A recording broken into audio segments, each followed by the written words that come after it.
নমস্কাৰ বন্ধুসকল, মই আপোনালোক সকলোকে মোৰ চেনেললৈ স্বাগতম জনাইছোঁ। বন্ধুসকল, মোৰ নাম গোবিন্দ ৰাজ শৰ্মা, মই এজন বাস্তু এক্সপাৰ্ট নিউমেৰলজিষ্ট।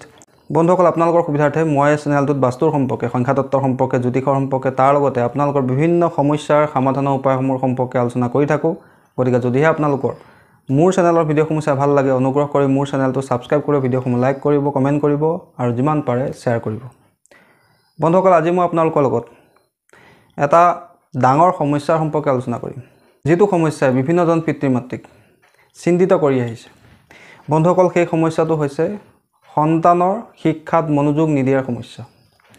বন্ধুসকল, বহুতো আপোনালোকৰ মাজৰ দৰ্শকসকলে মোলৈ ফোন কৰে, হোৱাটছএপৰ যোগেদি মেছেজ কৰে। তেওঁলোকৰ এটা সমস্যাৰ কথা প্ৰায়ে তেওঁলোকে মোক জনায়। সেই সমস্যাটো হৈছে যে তেওঁলোকৰ ল'ৰা ছোৱালীয়ে পঢ়িবলৈ মন নকৰে। শিক্ষাৰ ক্ষেত্ৰত তেওঁলোকৰ মনোযোগ একেবাৰে নাই, পঢ়িলেও ভালকৈ মনত নৰয়। এই ধৰণৰ কিছুমান সমস্যা, শিক্ষাৰ লগত জড়িত সমস্যা তেওঁলোকে মোক জনায়। আজি সেই সমস্যাৰ উপায় সম্পৰ্কে মই আজি আপোনালোকৰ লগত ভালকৈ আলোচনা কৰিবলৈ আগবাঢ়িছোঁ। গতিকে অনুগ্ৰহ কৰি ভিডিঅ'টো শেষলৈকে চাব, যাতে সম্পূৰ্ণ কথাখিনি বুজি পায়। বন্ধুসকল, যদি আপোনাৰ সন্তানে শিক্ষাত মনোযোগ নিদিয়ে বা তেওঁলোকৰ পঢ়া শুনাৰ ক্ষেত্ৰত একেবাৰে ধাউতি নাই বা পঢ়িবলৈ মন নকৰে, তেন্তে আপোনালোকে পোনপ্ৰথমে তেওঁলোকে পঢ়া স্থানটো ভালদৰে পৰীক্ষা কৰক। যিটো স্থানত তেওঁলোকে পঢ়া শুনা কৰিছে, সেই স্থানটো বাস্তু অনুসৰি সঠিক দিশত আছেনে? বন্ধুসকল, বাস্তু অনুসৰি ল'ৰা ছোৱালী পঢ়াৰ টেবুল সদায় উত্তৰ পূব দিশত অথবা উত্তৰ দিশত, নহ'লে পূব দিশত, আৰু যদি তিনি দিশত আপোনাৰ ৰাখিবলৈ জেগা নাথাকে পঢ়া টেবুলখন, তেন্তে বাস্তুত আৰু এটা দিশৰ কথা কোৱা হৈছে, যাক কোৱা হৈছে ৱেষ্ট অফ ছাউথ ৱেষ্ট, অৰ্থাৎ পশ্চিম আৰু দক্ষিণ পশ্চিমৰ মাজত এই দিশটো পোৱা যায়। এই দিশতো আপোনালোকৰ সন্তানৰ পঢ়া টেবুল আপোনালোকে ৰাখিব পাৰে। তাৰোপৰি আপোনাৰ ঘৰত যদি ল'ৰা ছোৱালী শিক্ষাৰ ক্ষেত্ৰত মনোযোগ দিয়া নাই, তেন্তে অনুগ্ৰহ কৰি আপোনালোকে আপোনাৰ ঘৰৰ উত্তৰ পূব দিশটোলৈ মন কৰক। উত্তৰ পূব দিশত কিবা বাস্তুদোষ নাইতো? উত্তৰ পূব দিশত আপোনাৰ কিটচেন আছে নেকি? উত্তৰ পূব দিশত আপোনালোকৰ টয়লেট আছে নেকি? যদি আছে, তেন্তে তাৰ প্ৰতিকাৰৰ ব্যৱস্থা প্ৰথমে কৰি লওক। উত্তৰ পূব দিশটো সম্পূৰ্ণ ক্লিন কৰি ৰাখক, চাফ চিকুণ কৰি ৰাখক। তাত কোনো ধৰণৰ ষ্ট'ৰ ৰুম নিৰ্মাণ নকৰিব। টয়লেট, কিটচেন ইত্যাদিবিলাক পাৰিলে সেই স্থানত নবনাব। আৰু যদি অলৰেডি বনাইছে, তেন্তে টয়লেট হ'লে তাক শ্বিফ্ট কৰাৰ ব্যৱস্থা কৰক। যদি কিটচেন আছে, তেন্তে সেই কিটচেনৰ ষ্টভটোৰ তলত, যিটো গেছ জ্বলোৱা ষ্টভ আছে, তাৰ তলত আপোনালোকে এখন গ্ৰীণ টাইলছ পাৰি দিয়ক। আৰু পাৰিলেতো উত্তৰ পূব দিশটো যিমান চাফ চিকুণ কৰি ৰাখিব পাৰে সিমানেই ভাল। কিয়নো বাস্তুত কোৱা হৈছে যে উত্তৰ পূব দিশটো হৈছে আমাৰ মাইণ্ডৰ স্থান, শিৰৰ স্থান।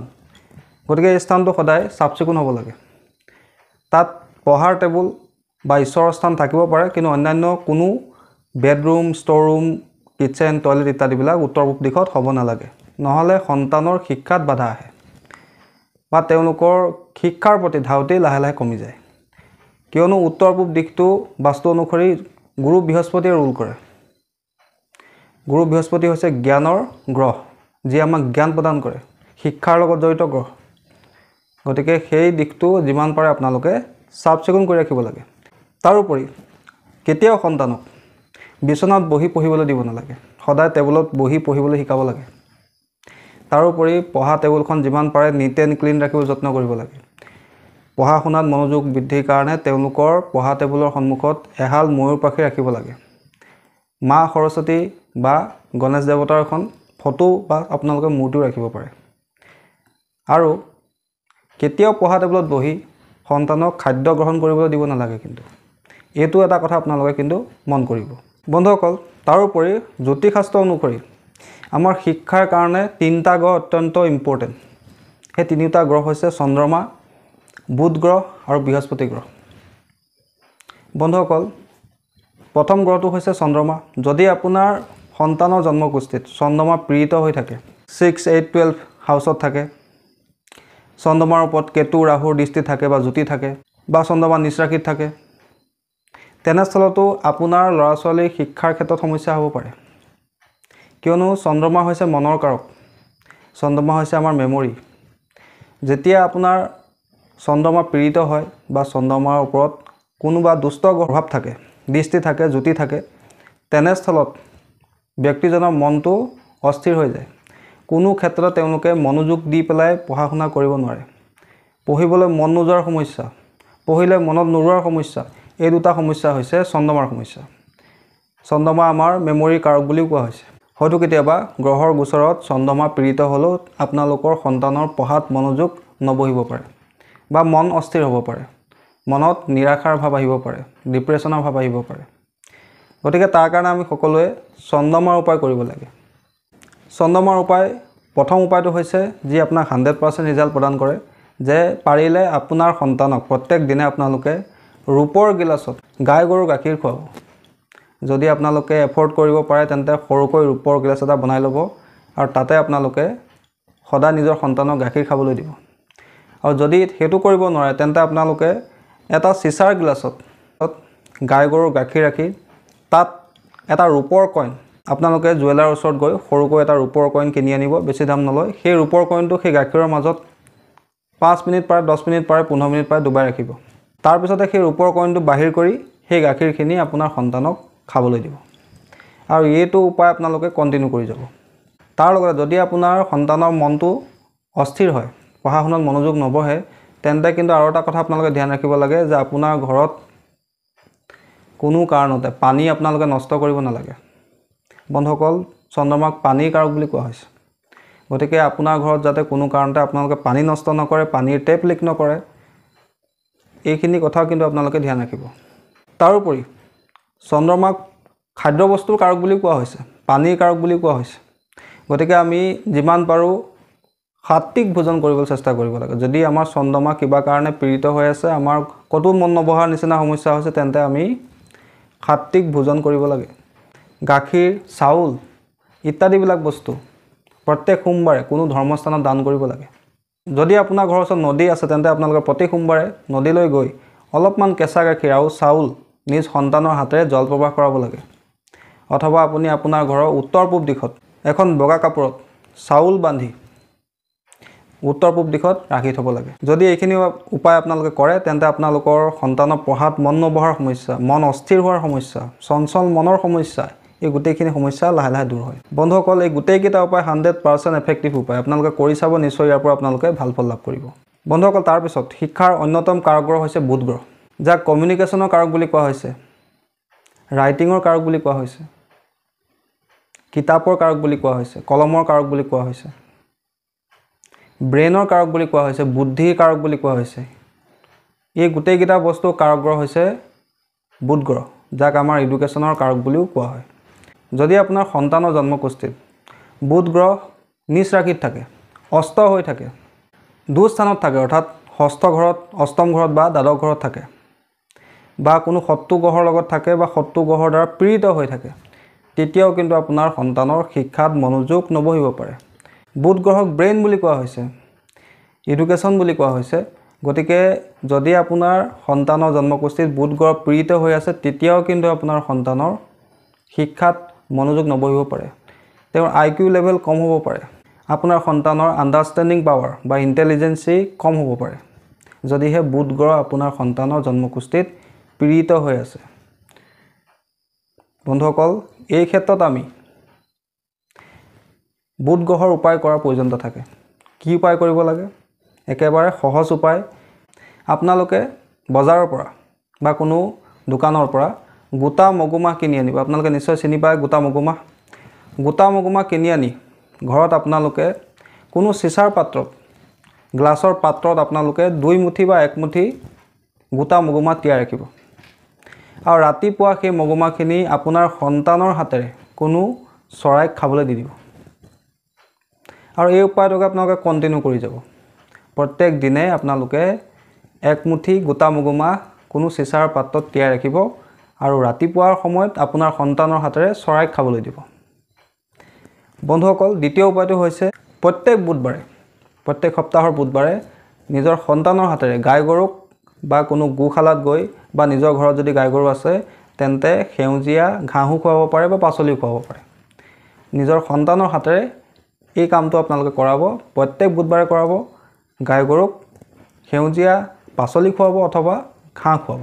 যদি আপোনালোকৰ সন্তানৰ শিক্ষাত সমস্যা হৈছে, কথা এটা ভালকৈ বুজি পোৱাত তেওঁলোকৰ সমস্যা হয়, এই ক্ষেত্ৰত আপোনালোকে আৰু এটা সৰু উপায় কৰিব পাৰে। প্ৰত্যেক মাহৰ বুধবাৰে কোনো চৰকাৰী স্কুল বা কোনো অংগনবাড়ী স্কুলত আপোনালোকে যাব, গৈ সৰু সৰু ল'ৰা ছোৱালীক কিতাপ বহি কলম অৰ্থাৎ শিক্ষাৰ লগত জড়িত বস্তু ডনেট কৰিব। যিসকল সৰু সৰু ল'ৰা ছোৱালীৰ স্কুল আছে, ধৰি লওক চৰকাৰী স্কুল হ'ব পাৰে, প্ৰাইভেট স্কুলো হ'ব পাৰে, অংগনবাড়ী কেন্দ্ৰও হ'ব পাৰে, তাত আপুনি বুধবাৰ দিনা গৈ ষ্টেচনাৰী বস্তু যেনেকৈ বহি কিতাপ কলম পেঞ্চিল ৰবৰ ইত্যাদিবিলাক সৰু সৰু ল'ৰা ছোৱালীক নিজৰ সন্তানৰ হাতেৰে ডনেট কৰাব লাগে, দান কৰাব লাগে। বন্ধুসকল, এই উপায়টো আপোনালোকে প্ৰত্যেক মাহত কোনো এটা বুধবাৰে কৰিবলৈ নাপাহৰিব। বন্ধুসকল, তাৰপিছত আৰু এটা উপায় আছে, সেইটো উপায় আপোনালোকে কৰিব পাৰে যে আপোনালোকে বজাৰৰ পৰা ফিটকিৰি কিনি আনিব। ফিটকিৰি নিশ্চয় আপোনালোকে চিনি পায়। ফিটকিৰি দুখ ভালকৈ আপোনালোকে খুন্দি তাৰ পৰা পাউডাৰ প্ৰস্তুত কৰি ল'ব আৰু সেই পাউডাৰৰ সহায়ত প্ৰত্যেক দিনে ৰাতিপুৱা নিজৰ সন্তানক দাঁত চাফা কৰিবলৈ দিব। এনে কৰিলেও বুধগড় মজবুত হয়। যদি আপোনাৰ সন্তানৰ শিক্ষাত সমস্যা হৈছে, তেওঁ ইণ্টেলিজেন্সি কম আছে, তেওঁৰ কথা এটা বুজি পোৱাত সমস্যা হয় বা শিক্ষাৰ ক্ষেত্ৰত তেওঁ আগবাঢ়ি যোৱাত সমস্যা হৈছে, তেতিয়া আপোনালোকে মই যিকেইটা উপায় ক'লোঁ তাৰ ভিতৰত আপোনালোকে যিকোনো এটা বা দুটা উপায় আপোনালোকে কৰিব পাৰে। বন্ধুসকল, তাৰপিছত শিক্ষাৰ লগত জড়িত এটা অত্যন্ত শক্তিশালী গ্ৰহ হৈছে বৃহস্পতি গ্ৰহ, যাক শিক্ষাৰ কাৰক বুলি কোৱা হৈছে, জ্ঞানৰ কাৰক বুলি কোৱা হৈছে, শিক্ষকৰ কাৰক বুলি কোৱা হৈছে, আমাৰ ভাগ্যৰ কাৰক বুলি কোৱা হৈছে। গতিকে যদি আপোনাৰ সন্তানৰ জন্মকুষ্ঠিত গুৰু গ্ৰহ পীড়িত অৱস্থাত আছে, বেয়া গ্ৰহৰ জ্যোতি দৃষ্টি আছে, ষষ্ঠ ঘৰত, অষ্টম ঘৰত বা দ্বাদশ ঘৰত আছে, গুৰু অস্ত হৈ আছে, তেনেস্থলতো কিন্তু আপোনালোকৰ সন্তানৰ শিক্ষাৰ ক্ষেত্ৰত সমস্যা হ'ব পাৰে, জ্ঞান অৰ্জনৰ ক্ষেত্ৰত সমস্যা হ'ব পাৰে। বন্ধুসকল, এই ক্ষেত্ৰত আমি কি উপায় কৰা উচিত? যদি আপোনাৰ সন্তানৰ গুৰু গ্ৰহ পীড়িত হৈ আছে, বৃহস্পতি গ্ৰহ কিবা কাৰণে জন্মকুষ্ঠিত পীড়িত হৈ আছে, তেনেস্থলত কিন্তু আপোনালোকে সন্তানক প্ৰথমে এইটো শিক্ষা দিব লাগে যে কোনো কাৰণতে কেতিয়াও গুৰুৰ লগত বাদ বিবাদ কৰিব নালাগে, গুৰুক সমালোচনা কৰিব নালাগে, ইটিকিং কৰিব নালাগে, যিমান পাৰে গুৰুক সন্মান কৰিব লাগে।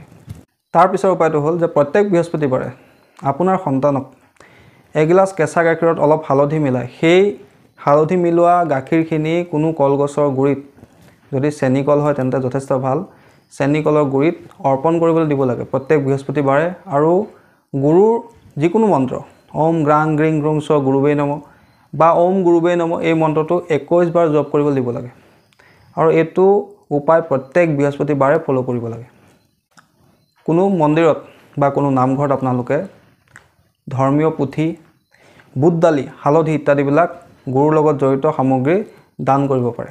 যদি আপোনাৰ সন্তানৰ বৃহস্পতি গ্ৰহ জন্মকুষ্ঠিত পীড়িত হৈ আছে, তাৰোপৰি আপোনালোকে প্ৰত্যেক বৃহস্পতিবাৰে নিজৰ সন্তানৰ কপালত কেঁচা হালধিৰ তিলকো লগাব পাৰে।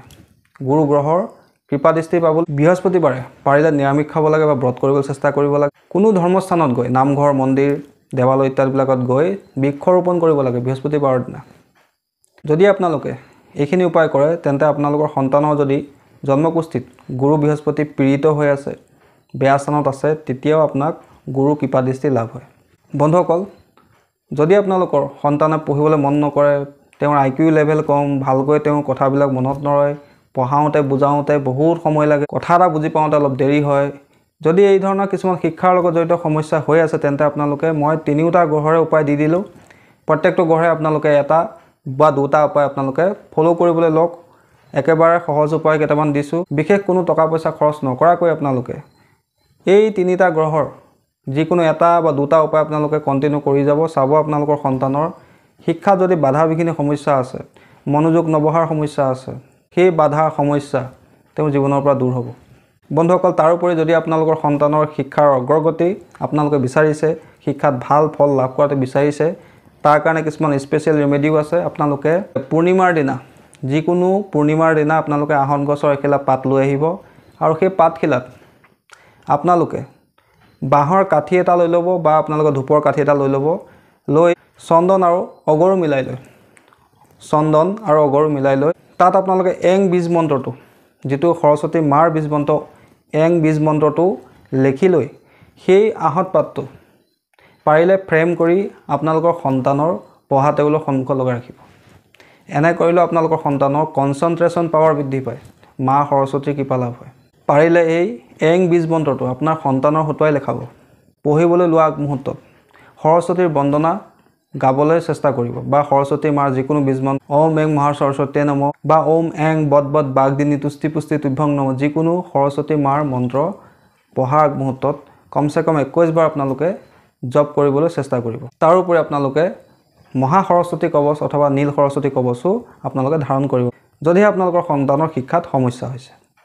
বন্ধুসকল আশা কৰিছোঁ আজি আপোনালোকে গম পালে যদিহে আপোনাৰ সন্তানৰ শিক্ষাত মনোযোগ নবহে, পঢ়িবলৈ মন নকৰে, কিবা এটা বিষয় জ্ঞান অৰ্জন কৰোঁতে তেওঁলোকৰ সমস্যা হয়, IQ লেভেল কম থাকে, ইণ্টেলিজেন্সি কম থাকে বা শিক্ষাত বাৰে বাৰে বাধা আহে, পৰীক্ষা হোৱাৰ আগমুহূৰ্ততে তেওঁলোকৰ সমস্যা হ'বলৈ লয়, বেমাৰ হ'বলৈ লয়, তেন্তে তাৰ কাৰণে আমি কি সহজ উপায় কৰিব পাৰোঁ, কোন কোন গ্ৰহকেইটাৰ কাৰণে কি বাস্তু দোষৰ কাৰণে এই ধৰণৰ সমস্যা হয় সেই বিষয়ে আপোনালোকে গম পালে। আশা কৰিছোঁ আপোনালোকৰ এই ভিডিঅ'টো চাই ভাল লাগিলে, আশা কৰিছোঁ আপোনালোকৰ বিষয়টো ভাল লাগিলে। যদি ভাল লাগিলে অনুগ্ৰহ কৰি ভিডিঅ'টো লাইক কৰি দিব, কমেণ্ট কৰিব আৰু মোৰ চেনেলটো ছাবস্ক্ৰাইব কৰিব। ধন্যবাদ।